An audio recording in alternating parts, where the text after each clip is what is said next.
This video demonstrates an arthroscopic rotator cuff repair of a high-grade interstitial supraspinatus tendon tear. Patient is a 49-year-old right-hand dominant female with 6-month history of worsening atraumatic left shoulder pain that has failed extensive non-operative management to include physical therapy, anti-inflammatory medications, and corticosteroid subacromial injection. On physical examination, patient has forward flexion to 165 degrees, external rotation with the arm at the side to 60 degrees, and internal rotation to T7. Patient has 5 out of 5 strengths of her rotator cuff muscles, but has positive Hawkins and Neer signs. Imaging studies reveal high-grade interstitial supraspinatus tendon tear. This patient has a high-grade interstitial rotator cuff tear that has failed several months of conservative treatment who improved significantly after subacromial corticosteroid injection. After a discussion of risk, benefits, and alternative, this patient was indicated for left shoulder diagnostic arthroscopy, rotator cuff debridement versus repair depending on the tear size, tear pattern, and tissue quality. Patient was placed into the beach chair position and superficial structures of the shoulder and portal sites were identified.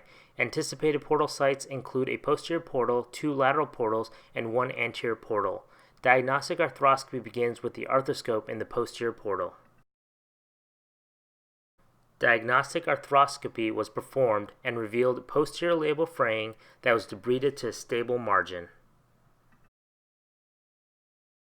A careful arthroscopic evaluation of the supraspinatus tendon revealed an intact articular attachment without significant fraying or exposed supraspinatus footprint.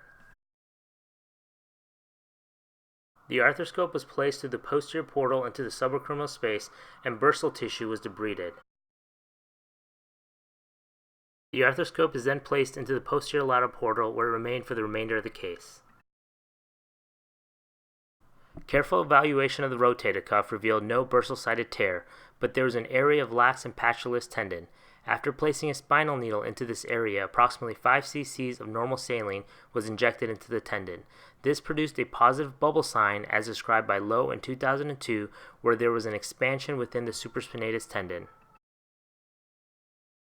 While viewing from the posterior lateral portal, an 11 blade was carefully placed through the anterior lateral portal and a vertical tear of the bursal side supraspinatus tendon was created over the interstitial tear that was verified with the bubble sign. Light debridement of this area revealed a large interstitial defect of the supraspinatus with an intact articular side.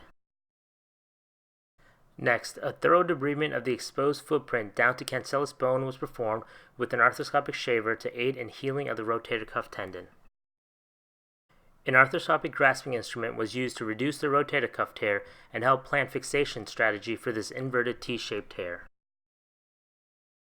Next, one 4.75 mm swivel lock suture anchor was placed into the center of the exposed greater tuberosity. This suture anchor has a suture tape, fiber wire, and tiger wire. Next, one limb of the tiger wire and of the suture tape is shuttled out the anterior portal. Using a 90-degree suture lasso from the anterior portal, the suture tape and tiger wire is shuttled through the medial portion of the anterior leaflet of the supraspinatus tear. This process is repeated and the other limb of the tiger wire and suture tape is shuttled through the medial posterior leaflet of the supraspinatus tear. In a similar fashion, the fiber wire suture is shuttled using a 90-degree suture lasso, first through the anterior leaflet laterally and then through the posterior leaflet laterally. Next, the medial tiger wire sutures through the anterior and posterior leaflets are retrieved and tied to the medial aspect of the tear. These sutures are not cut and saved for future lateral row fixation. Next, the lateral fiber wire sutures are retrieved and tied to the lateral aspect of the tear.